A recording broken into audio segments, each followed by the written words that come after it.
I'm Spencer Bailey. This is Time Sensitive.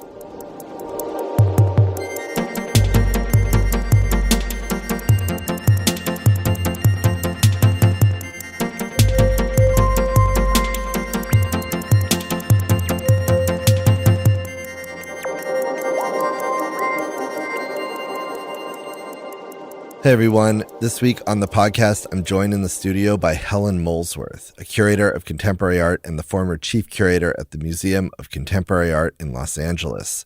She's the author of the new book, Open Questions, 30 Years of Writing About Art. In addition to her curatorial and writing work, Helen is also a podcaster. In 2022, she hosted the 6-part series Death of an Artist, about the death of the Cuban-American artist Ana Mendieta, which was named a Best Podcast of the Year by both The Economist and The Atlantic. She also serves as a host on Dialogues, the David Zwirner podcast, and has previously hosted the Getty Museum's Recording Artists podcast. Helen has had a nearly 20-year career in curatorial roles at museums and arts institutions, including the Baltimore Museum of Art, the Institute of Contemporary Art Boston, and MoCA. In 2018, Helen was abruptly fired from the latter due to what the museum cited as quote-unquote creative differences. It's worth noting that during her time at MoCA, Helen was a catalytic force who co-organized the blockbuster 2017 exhibition Carrie James Marshall, Mastery, which traveled to the Museum of Contemporary Art Chicago and the Metropolitan Museum of Art in New York. Since leaving MoCA, Helen has built a thriving practice as an independent curator and writer, publishing her new book and organizing multiple exhibitions at David Zwirner, as well as a major recent show at the International Center of Photography. A true artist curator, Helen is a no-nonsense straight shooter and someone who has time and again raised up outsider or marginalized voices through her work. She's a boundary pusher and someone who fights against the status quo and, as you'll hear, a joyful conversationalist. This is our last episode of Season 8, and we'll be back with more in March 2024. Before we get into the episode, I'd first like to thank our Season 8 presenting sponsor, the Maison Van Cleef & Arpels, which this year is working with the American Museum of Natural History in New York to present the exhibition Garden of Green, Exquisite Jewelry by Van Cleef & Arpels at the museum's Mignone Hall of Gems and Minerals. On view through March 2024, Garden of Green showcases 44 creations from the French high jewelry house, 32 of which are on view in the U.S. for the first time. Creating a lush garden of jewelry, this impressive array of precious and ornamental green stones forms a dazzling journey that celebrates the beauty of gardens and nature. One area of the exhibition space highlights a diversity of greenstones. Another concentrates on particular materials such as jade, chrysoprase, and malachite. And a third displays a selection of majestic creations set with emeralds. You can learn more at www.amnh.org/exhibitions. That's www.amnh.org/exhibitions. And now, here's my conversation with Helen.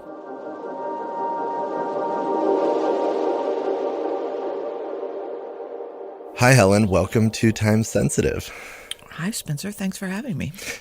So first, I just wanted to say that the subject of time, which we tend to get into on this show, is a subject that is central to your work and your new book, Open Questions, 30 Years of Writing About Art. There are so many directions we could go on time, but I thought we'd start today's conversation with perhaps your greatest interest of all, Marcel Duchamp. Uh-huh. Your Cornell PhD thesis from 1997 was titled At Home with Marcel Duchamp, The Ready-Made and Domesticity, and issues of labor and work and taste have been a primary focus of yours. So let's start there. How do you think about time in relationship to Duchamp? Well, thank you for that question. I feel like you've been digging in the crates, my friend, to know the title of my dissertation. I think Duchamp, for me, he's been a kind of lodestar of my intellectual life. And I think at different points in my thinking about him and working with that material, I would have answered this question differently. But right now, one of the things that Duchamp said was that basically no one should say anything about an art object publicly for 50 years. So he already has this idea that the viewer completes the work, right? So that the artwork is fundamentally a proposition on the part of the artist. It's not a ontologically complete thing that exists. Like we, the viewer, is necessary. So that's already one idea about duration and time, that the thing isn't done when he's done with it. The thing actually has just started its life. But this other idea that perhaps we do not know what we are looking at, that perhaps the present itself is a concept that is pretty tenuous and, by its very nature, in continual flux. The famed Duchampian silence is a way of writing out the presentist nature of the everyday. So I think he's someone who was really interested in the everyday, but I think he's someone who also understood that shit comes around every day. And if you want to have a longer kind of conversation, you might need to be quiet for a while. So I think about that a lot at the moment. You've written about this idea, this sort of nature of commodity time in relation to his work. Could you share a bit about commodity time?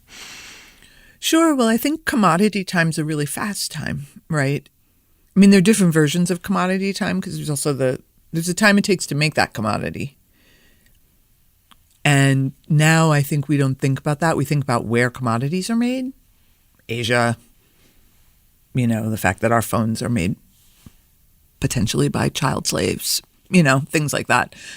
But time and space are inextricable. So commodity time is kind of interesting to think about. Like, what does it mean that we all live our lives through that phone? Who makes that phone? Who gets paid for that phone? How long does it take that phone to get made, to last, to degrade?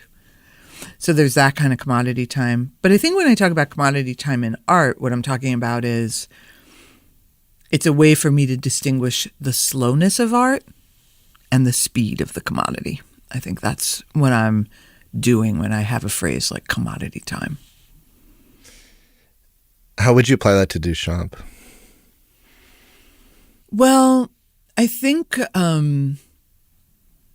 Duchamp's ready-mades, one of the things that they're doing, I think, is arresting commodity time, right? So by interfering in the flow and removing an object out of the flow, you can actually see that there is a flow, right? Like you need to arrest it in order to see it.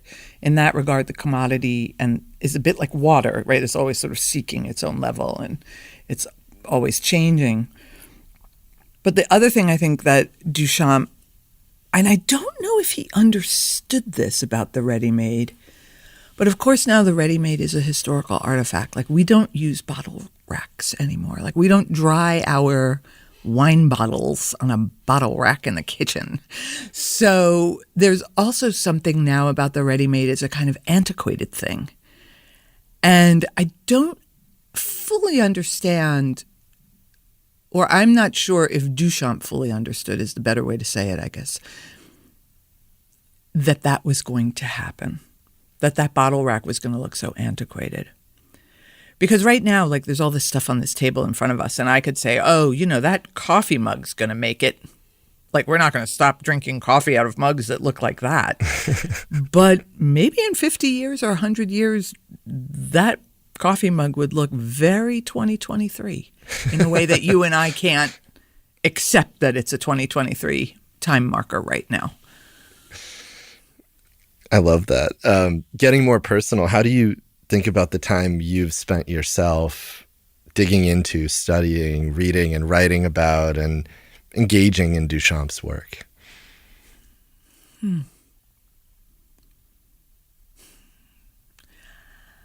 That's a really interesting question that I do not know how to answer. I've been thinking about Duchamp since I was in my 20s.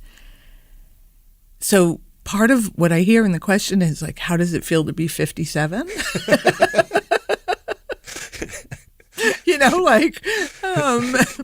my intent. I know, but it's really weird. I'm like, how does it feel to be 57? There's no way I could have understood when I started thinking about Duchamp in my early 20s that I'd think about him for this long and that I would be testing myself and my own thought against him for this long. I never could have known that. In my 20s, I just thought, that's the dude who changed everything. And I'm riding that wave. I'm going to lean into that because there's so much value there that if I want to think about value, if I want to think about how this art thing really works, that's my guy. That's the dude to be in dialogue with.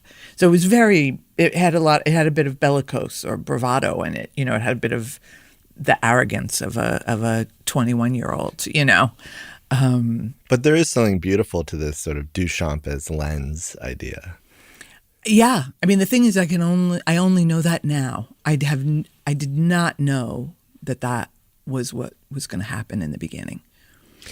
And you were hinting at duration earlier. So I did want to bring up this sort of notion of time in the public realm, what happens to an artwork over time as it enters that realm, the long view reception of Duchamp's work. In his essay, The Creative Act, which you've quoted before, he writes about how you had to wait for the verdict of the spectator in order that this sort of realization would come true or not.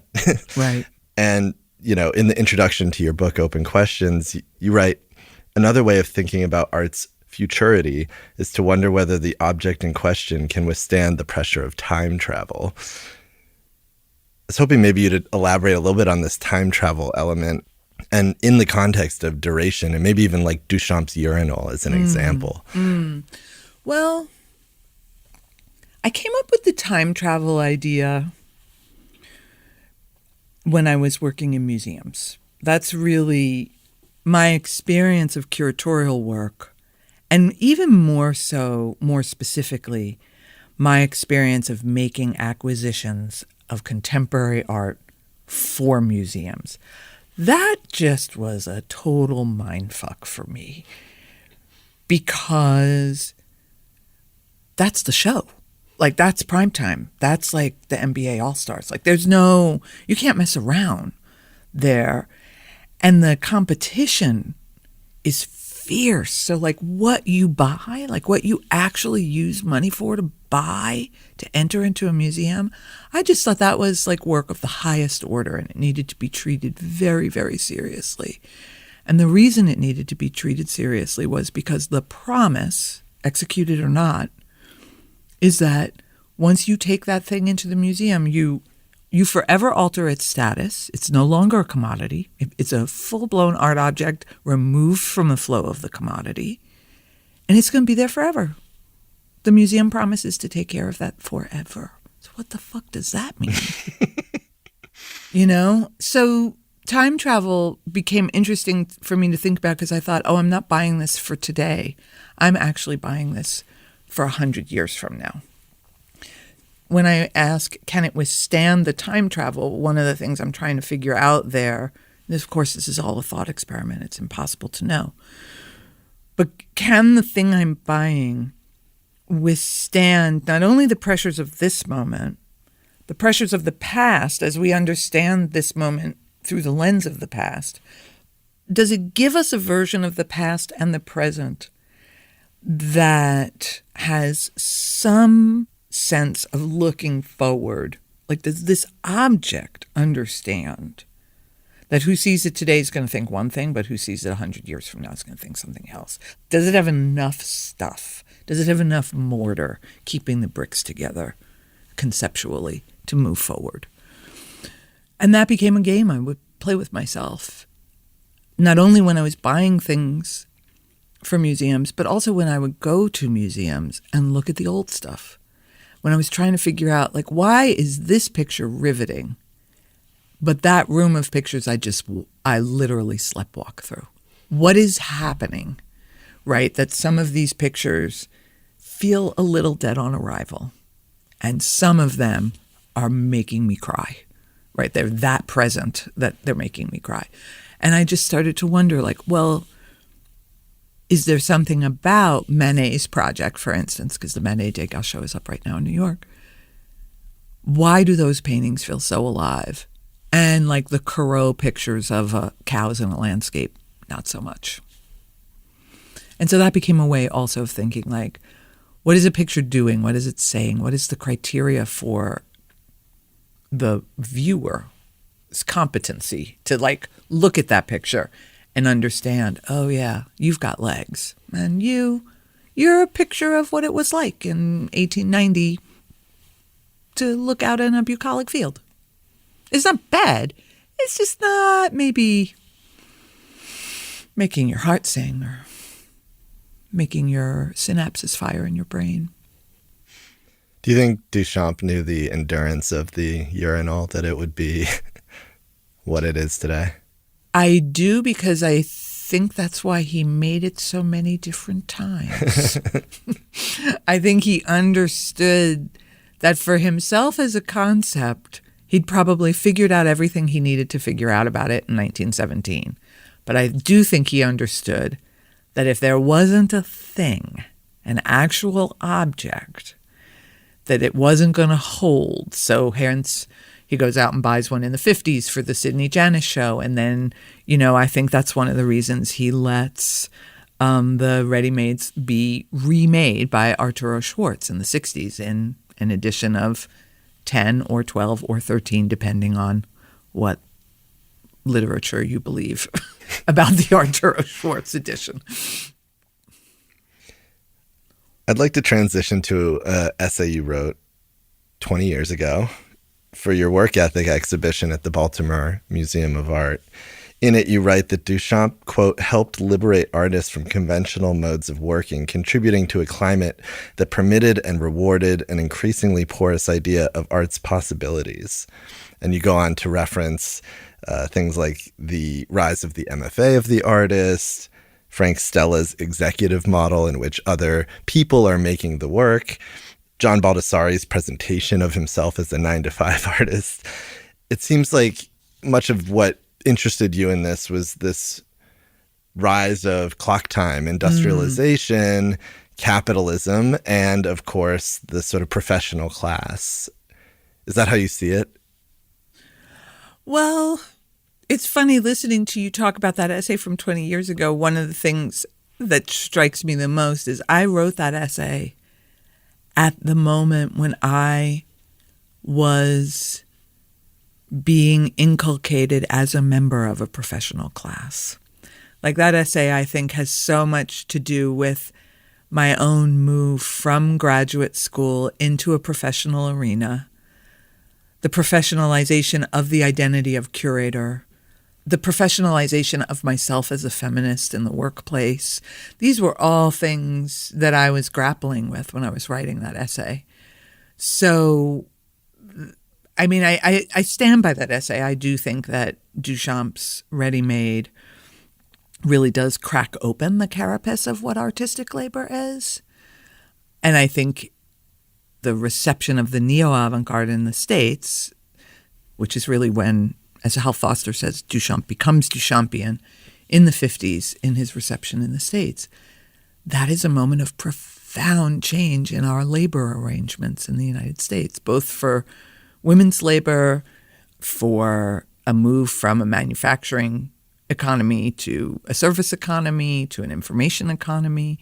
And also, I think, in something I didn't see then but see more clearly now, the way in which the civil rights movement also confronts us with issues of labor. Who does what labor, right? It's no mistake that one of the most important events of the civil rights movement is, on the one hand, a bus boycott. Like, we refuse to ride this bus.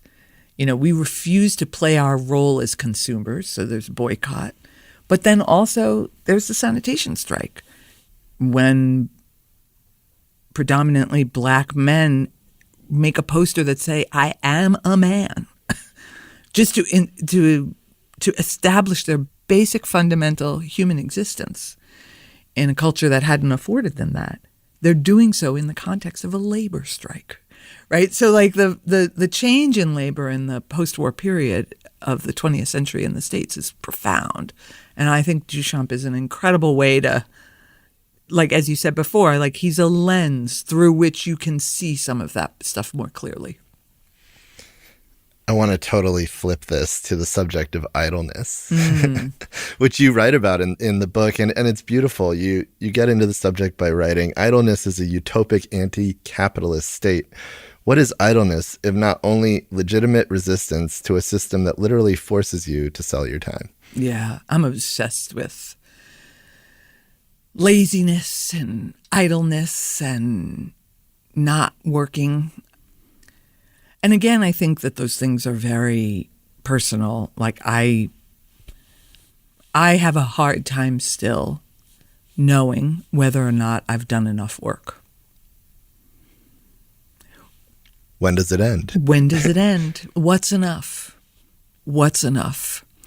And I think now we live in this ridiculous culture of speed and, you know, where your self-worth is like somehow bound up in how many emails you have or how many texts you're getting. And my self-worth is bound up in those things. And I'm like, really? Like, because the best day is a day when there are no emails.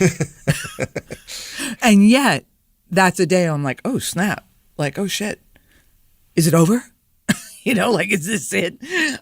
So I think thinking about idleness and I think thinking about laziness are really powerful forms of resistance. I love the idea of being idle as a form of resistance, for sure. Yeah. I mean, there's a great, Paul Lafargue who he's a 19th century writer. He marries Karl Marx's daughter. And he writes a tract on laziness in which he says, I hope I get this right, Jehovah the angry God gives us the perfect model of idleness. He works for 6 days and rests for eternity.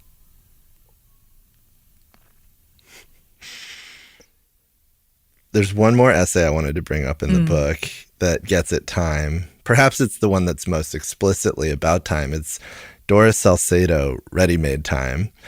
And Salcedo's work reckons with what you refer to as post-colonial time, and I was hoping maybe you'd speak a bit about the temporal nature of Salcedo's work.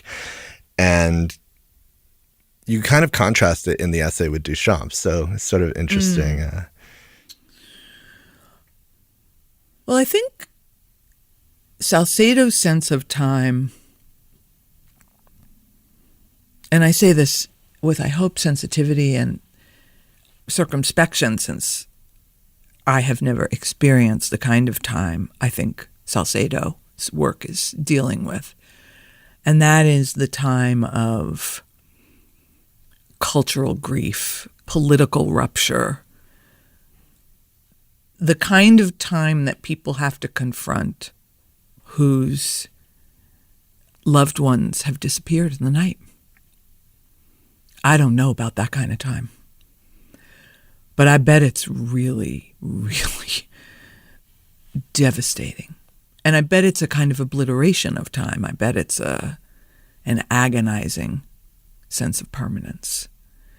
So I found that Salcedo's use of plaster, of a material that literally whenever, like you look at it and it starts to disintegrate, it starts to decay, it starts to literally pulverize into dust, right?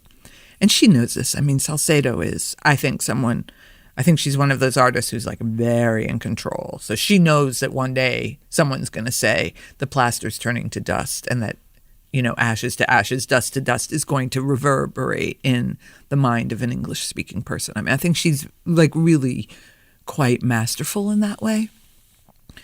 And so I think she's tried to show us the horror of how authoritarian regimes and capitalism in general decide that some people are not necessary.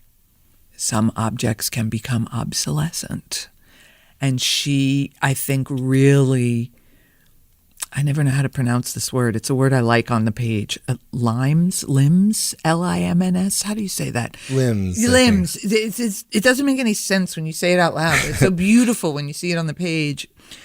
I think her work rides slipstream on the one hand, the way capitalism produces obsolescence, and then the way authoritative regimes kind of map themselves onto that obsolescence and to decide that people can be obsolescent as well as objects, and the terror of that.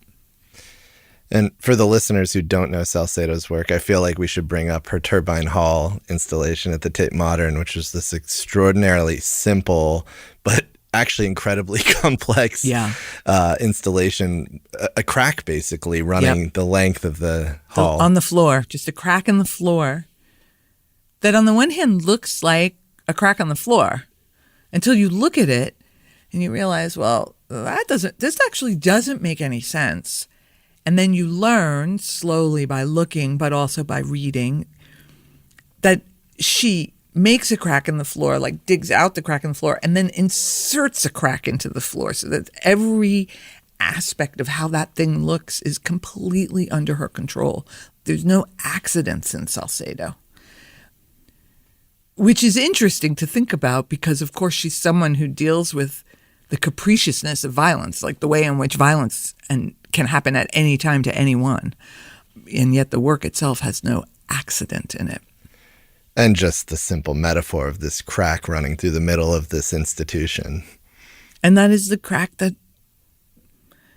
the fissure that runs through that institution there in the floor is also doubled for me because what do we want from an art object? We actually want an art object to crack us open, right? Like that's part of why else go to a museum? Like you don't go to a museum the way you go to a Marvel movie. You go to a museum, right, to be shattered, to be rendered asunder, to be transformed.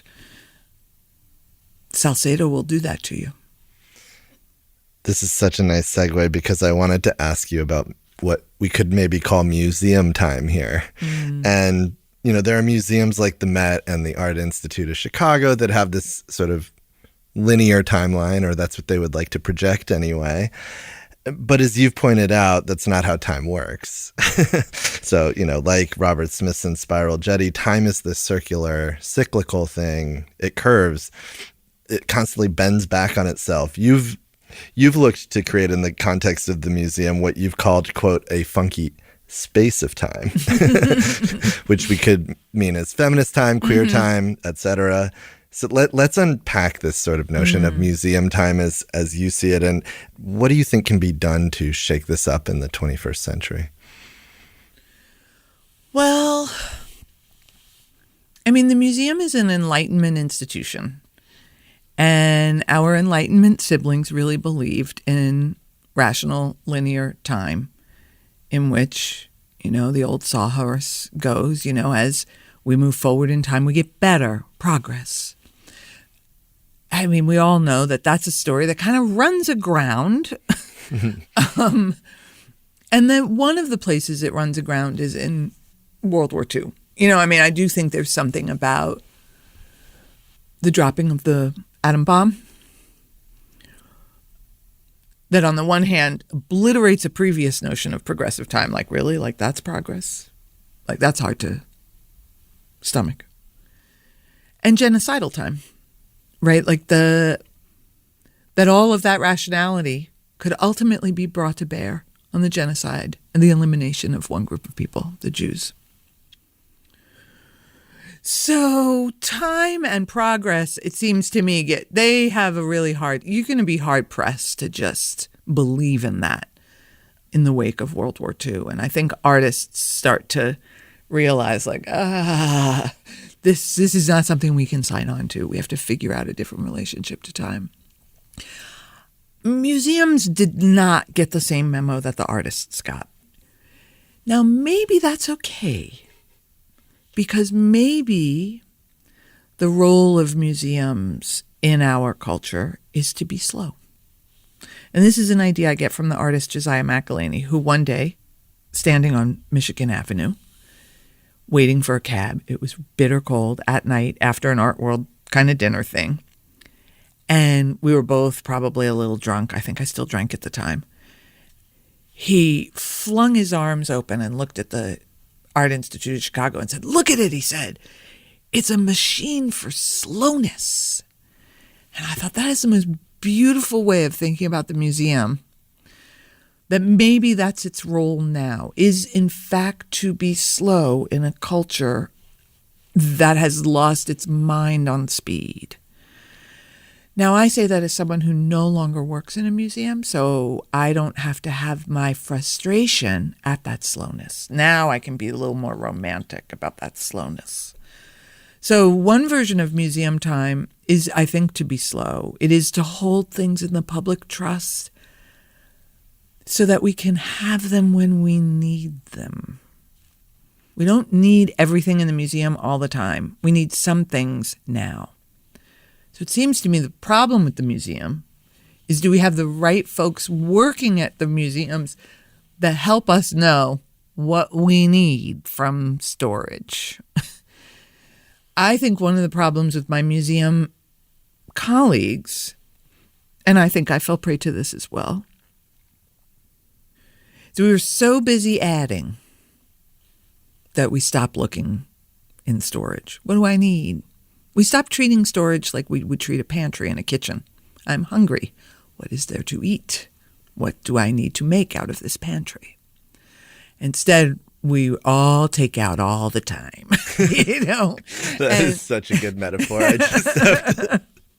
It's really true. I mean, yesterday I saw Inheritance by Rujeko Hockley at the Whitney. It's a permanent collection show. And I thought, this is the path. Have an idea, have a concept, have a theme, have a problem, have a political position, have an agenda, and go to the fucking basement and find out what's in there that will help you think along those lines, and take it out. Let's use the stuff that's in the basement. So that's a different version of museum time. If we're really saving that stuff for the public trust, we have to figure out a way to start using it. Otherwise, the gig is up.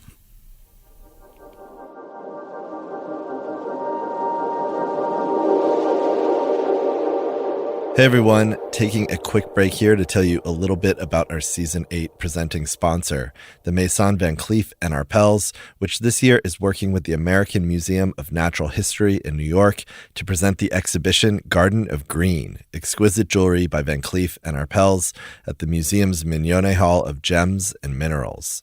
On view through March 2024, Garden of Green showcases 44 creations from the French high jewelry house, 32 of which are on view in the U.S. for the first time. Creating a lush garden of jewelry, this impressive array of precious and ornamental green stones forms a dazzling journey that celebrates the beauty of gardens and nature. To learn more, visit www.amnh.org/exhibitions. That's www.amnh.org/exhibitions. And now, back to the episode.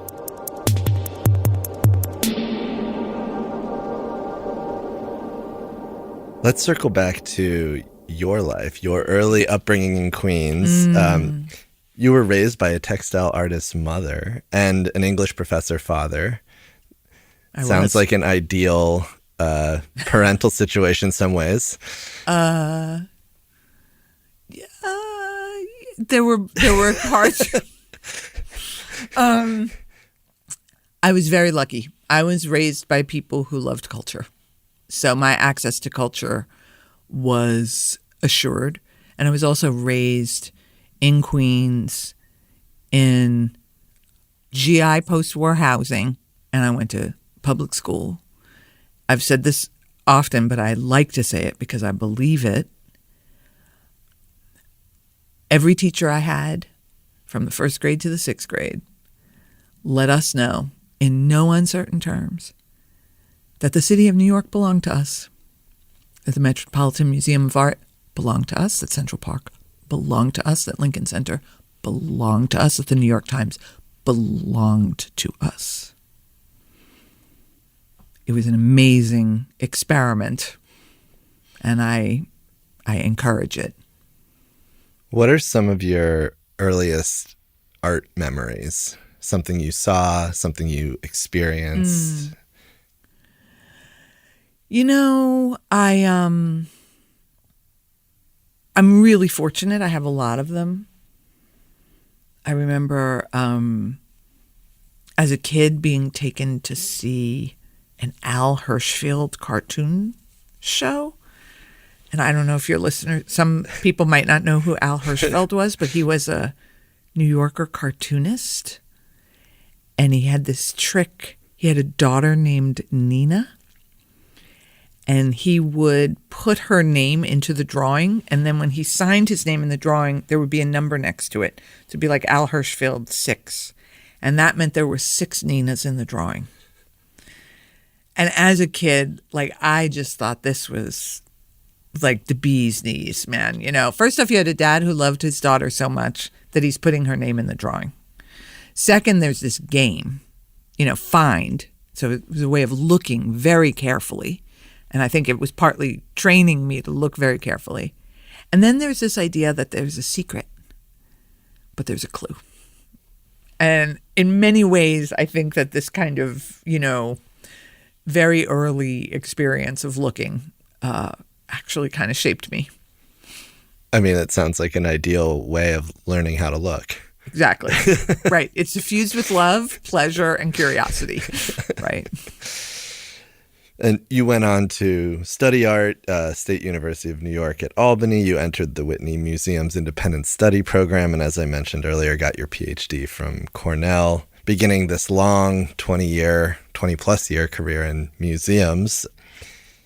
Looking back, how do you think about those 20 years, that trajectory in the museum world? Well, it's a bittersweet question. I think that I really enjoyed working in museums. I really loved being around all that art. And I loved the intimacy of it. I love storage. I love seeing a painting out of its frame. I love watching how a painting changes when you move it from wall to wall. I loved the physical access I got to works of art in the museum. That I don't get anymore, and it's really profound. I know this sounds corny, but to be able to touch the stuff, like it's different. There's a whole different kind of knowledge to handle it, to hold it. Yeah, to hold it, to actually care for it, which is at the root of the word curator. I mean, you're actually caring for those objects, and one doesn't get to do that anymore. Which is one of the reasons I don't refer to myself as a curator anymore. You know, I organize exhibitions, but I don't have the role of curator. Like I'm not entrusted with the care of a collection of objects. And the museum changed a lot. The field changed a lot in the 20 years I was in it. And I watched it change. And I felt it change. Those changes were very difficult. And I think it's still in a period of change. Yeah, it changed, you know. Like when I started, the trustees were doctors and lawyers. When I ended, they were billionaires. And there's a really big difference between a doctor and a lawyer and a billionaire. 7 zeros worth. Yeah, and I know the Mocha situation is not something we need to get into, nor can you speak much about because of an NDA, but I was curious just how you think about the end there, the year of 2018 in general, and this 5-year period of time since, which has been from the outside looking in, or at least doing research for this interview, I'm like, wow, how freeing. Now she's like doing all these roving projects all over and making podcasts and organizing shows. And I'm curious how you think about that moment and then the 5 years since. Well, 2018 was rough. I was surprised by the publicness of what happened to me. I did not understand how public it was going to be. And I didn't understand, speaking of time, that once something that public happens to you, it's like gum on the bottom of your shoe. I have yet to have an interview where someone doesn't want to talk about that moment. And it's really interesting to me that, I wonder sometimes, will I get it? Will there ever, what has to happen?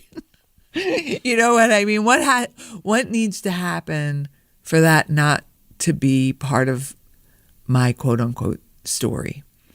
And I didn't understand that. I didn't understand the tenacity. And I feel extremely privileged to have the career I have right now, to have the work that I have right now. I think there were a handful of people who were brave enough to think they could take me on and weren't scared by whatever it is that the museum world was clearly the museum world has not welcomed me back. And then sometimes I wonder, how long will I have chippage about that?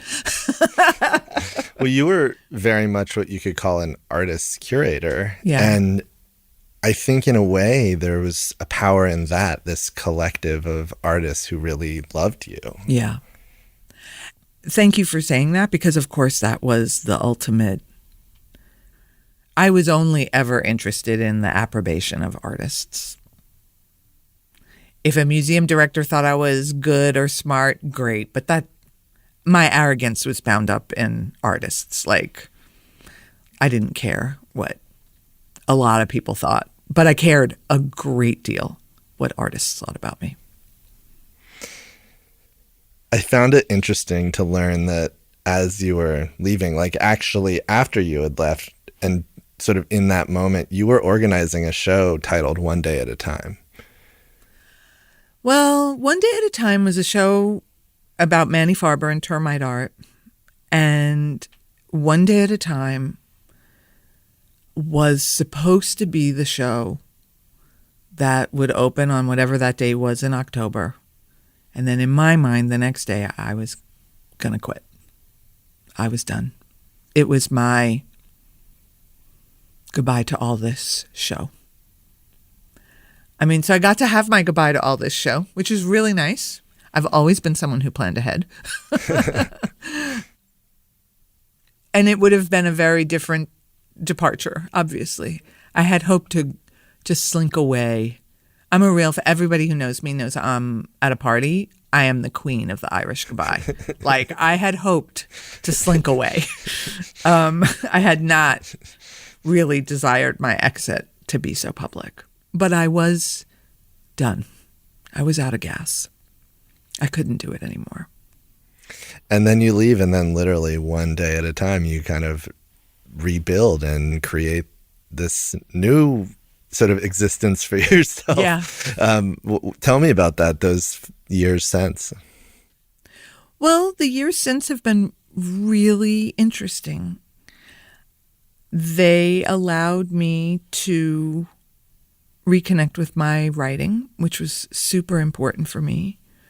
Not being attached to an institution was liberating from my intellectual life. I realized the degree to which I had been a public servant, I had been in service to public culture, and that I didn't have to do that anymore. I could be truer to my own eccentric interests and pursuits, that I could figure out a way to write that.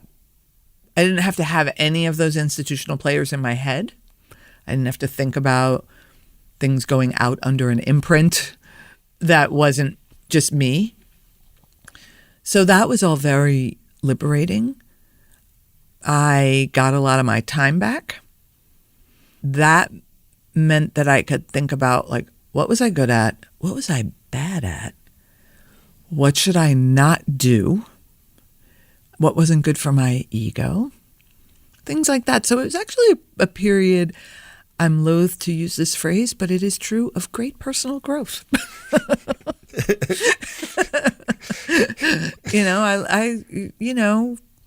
I decided in the wake of it to sit down and have a long, long talk with myself. It took about a year. What mattered to me? And to try and tack toward that and only that. What did that look like? Was that in the form of writing mostly? Was it long walks? I lost my job in mid-March, and by mid-April, I had a puppy. So the walking was key. Always. Very, very key. Lots and lots of long walks by myself and the dog. Do you think you'll ever return to a museum if the right opportunity were to come up? I mean, the cliche is to never say never, but I'm so pragmatic. I'm a very pragmatic person. And so I try not to want things from people who can't give them to me. I take all the calls, but I haven't, I don't know. I don't know. Like, am I what a museum needs right now? I don't know. I had a great run. I made big time shows. Carrie James Marshall, the 80s show, like the Black Mountain College show. Those shows take 3, 4, 5 years of work. They take millions of dollars. They take the whole institution saying, we're going to do this. I don't know. Do people get to do that anymore? I don't know. Not to get all meta, but I want to talk about podcasts. Sure. Let's talk podcasts. Let's talk podcasts. You've made a few. I have. And it's this interesting medium. I mean, the one that you've done that's gotten the most note is obviously Death of an Artist, which we'll talk about. But you've also worked on David Zwirner's Dialogues podcast and a podcast with the Getty as well. Right. What has this medium afforded you? Oh my God, I love the podcast so much. One of the reasons I love the podcast is because when we talk about podcasts, we don't have to talk about museums.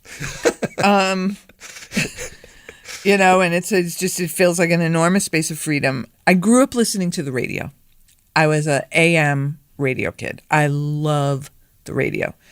And I am still a radio person. Like, I wake up, I pad into the kitchen, I turn on the radio, I make a pot of coffee. Like, I'm a radio head.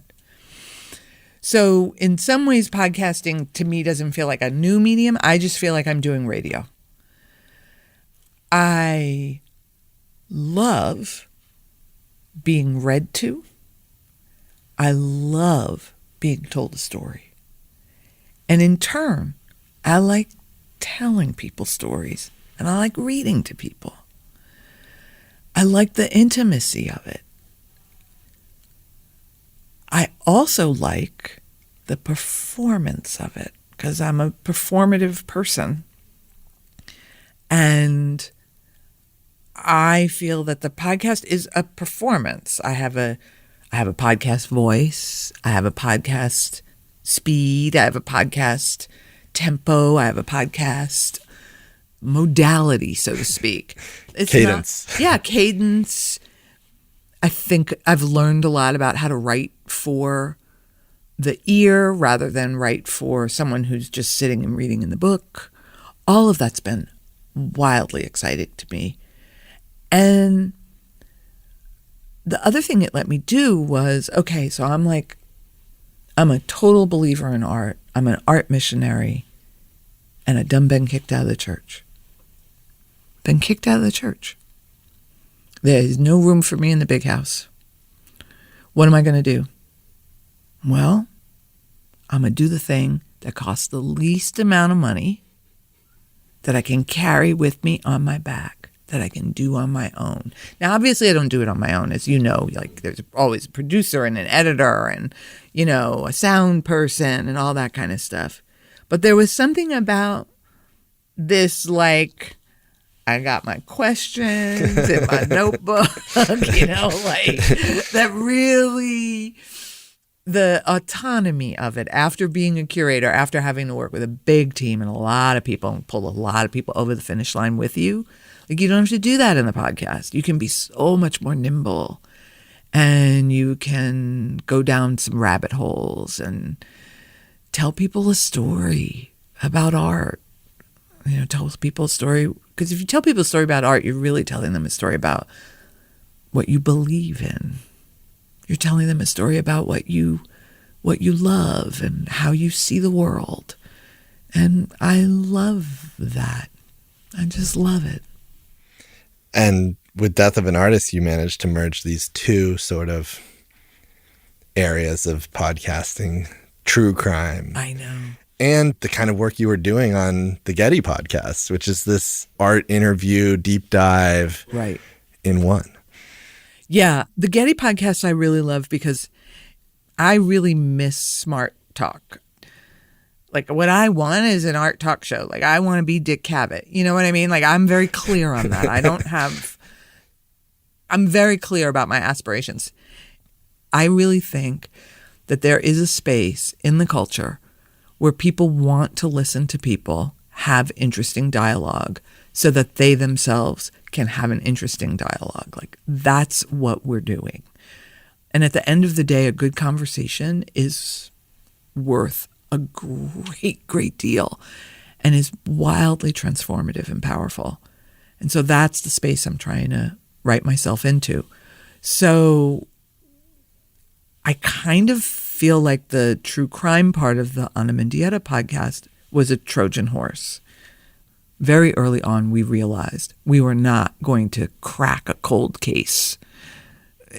So like whatever like Ranger Rick fantasies me and my producer were having about how like we were going to go out and do this, that got nullified really quickly. And so then it did become like, okay, like, well, let's do this then. Let's have a conversation about what happened to Ana Mendieta. Yeah, listening to that podcast, to me, it was like as much about what wasn't said as what is said. And it's that silence of the void that becomes this sort of overpowering specter in the story. Right. And I think like just as when you read that section from the work ethic essay and I could hear in it the struggle of myself becoming a professionalized subject, it's no mistake that the Ana Mendieta podcast happened in the wake of that. I am someone with an NDA. I am someone who is not allowed to say what happened to me. I am someone who is not allowed to say what I think about what happened to me. And that is outrageous. That's outrageous. That's just wrong. And so, you know, one of the things I've always done is almost selfishly use art and culture as a way to work through my shit, like what's going on for me. Not to get too off track here, but the NDA is also something that was created by corporate America. So to go back to work ethic, it's, you know, it is a pretty profound... And in my experience of my own and everyone who I've talked to who has one, an NDA almost always protects one white man. It doesn't even protect the corporation. That's what they do. So it's corporate, but really for me, it is like... It's personal. And it's patriarchy. It's just like, it's a tool of patriarchy. I have yet to see an NDA protect anyone other than patriarchy's privileged subject. And I don't imagine you're able to speak about this, but Carl Andre was, of course, a point of contention at MoCA, and of course is the subject of the podcast. So that's worth saying. I'll just put it that way. Has the success of Death of an Artist and your other writing and curatorial work been, I don't know if retribution's the right word, but like, how has it felt for you to kind of rise up and see the success you've achieved over the past few years? It's interesting. Flourishing, I would maybe say. Yeah, I mean, there's that Dylan line, there's no success like failure, and failure's no success at all. It's an interesting thing to sort of confront success and think about it. I don't have a lot of language for it, and I don't have a particularly high threshold of comfort in conversations like that. I'm learning to get better at that. Success feels nice. There's no question it's better than failure. I think that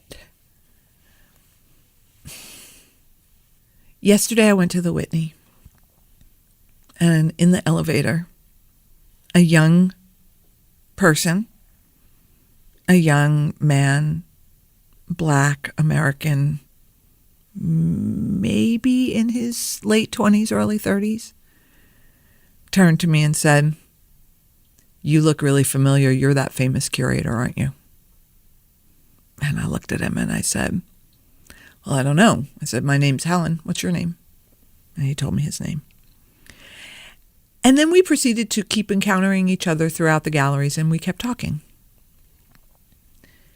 And the degree of flattery I felt that this young person who was going to see the Ruth Asawa and Henry Taylor show and had never seen the Ruth Asawa drawings in person, if that's success, like, that was kind of awesome. I don't know how else to say it other than, like, I've done something that young person saw, noticed, wanted to be connected to.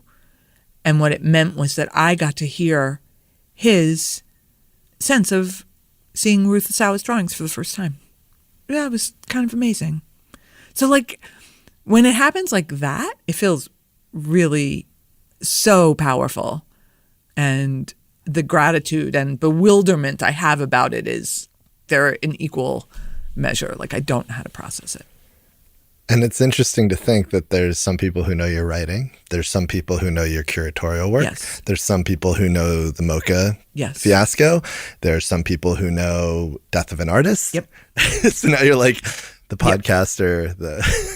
That is really true. And the podcasting, I mean, the people who know the writing, I understand those people. And the people who know the shows, I understand those folks. But the podcast people, the people who know me through the podcasting, that's a whole trip. Because they think we're friends. I don't know if you have that, but they think like, oh, I've just listened to you talking in my ear for a half an hour or 6 hours. Yeah. We're friends. Yeah. Like the intimacy of the medium. And even if your face isn't a part of the podcast, people know. Yeah. You're sitting, I always imagine myself when I'm doing the recordings, I imagine myself sitting in your ear. Like when I edit, I don't know what you do, but like when I edit them, like I listen to them on my, I almost said Walkman. I listen to them on my headphones. I listen to them in the car. I listen to them while I'm cooking, right? I'm trying to put myself in a state of distraction that mirrors what I assume to be the listener's state. Since I don't sit and listen to them like I would read a book, right? There, you listen to a podcast while your life is happening. And the notion of earbuds being you're in someone's ear. It's very different than organizing something that's on a wall or writing something that's in a book and held in someone's hands. There's something very, very something about it. But again, I remember that's the radio kid, WBLS at the top of your FM dial, the quiet storm, 98.7. I mean, like my head is filled with that kind of radio language and radio, like, but damn, when WBLS put on the Quiet Storm, Sunday nights, I was just a kid lying in my bed like, what is this? This is magic. It felt so grown up, so adult. Yeah, I loved it. All right, I have one final question that I want to ask you, which is, you've been writing for 30 years, well, longer than that, but really like in earnest 30 years. And you have this beautiful new collection out that catalogs, looks at postscripts, analyzes the work. What are you thinking about the next 30, given that time is, as you've put it, quote, our most precious thing, and, quote, the thing that we come into the earth with? How do you hope to harness the decades to come?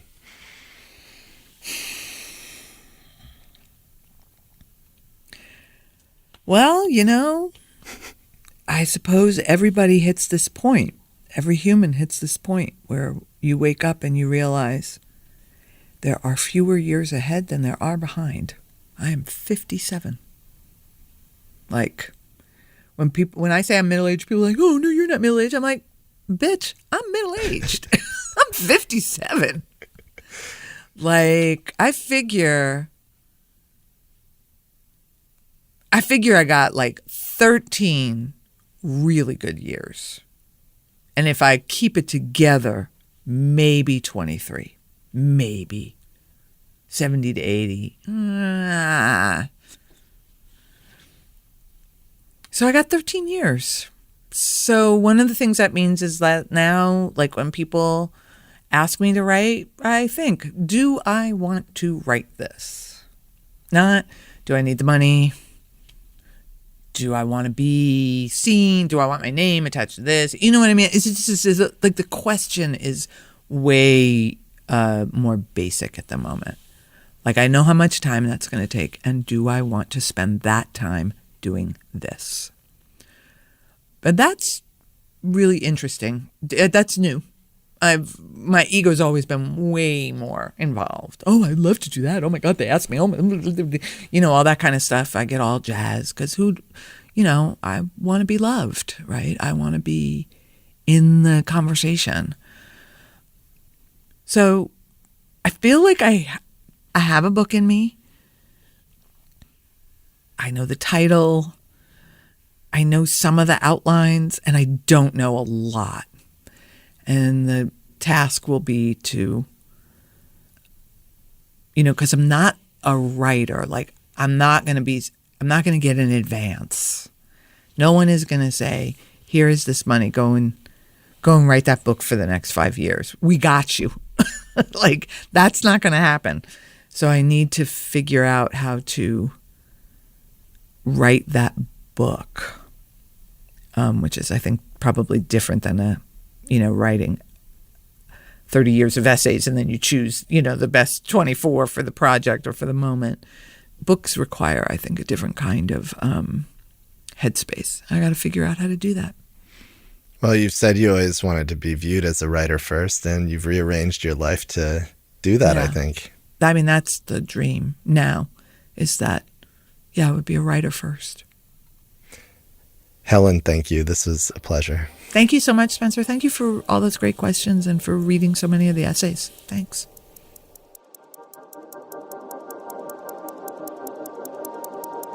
Extra thanks to our Season 8 presenting sponsor, the Maison Van Cleef & Arpels. Van Cleef & Arpels' jewelry is characterized by a distinctive blend of poetry and refinement. With its iconic jewelry collections, it is an invitation to a timeless universe of beauty and harmony. You can discover more at vancleefarpels.com. That's VANCLEEF marpels.com. And thank you for listening. You can find more episodes of Time Sensitive on our website, timesensitive.fm, or wherever you listen to podcasts. You can follow us on Instagram at slowdown.tv. Our theme music was composed by Billy Martin. This episode was produced by Ramon Broza, Emily Jang, Mimi Hannon, Hazen Mayo, Emily McDonald, and Johnny Simon.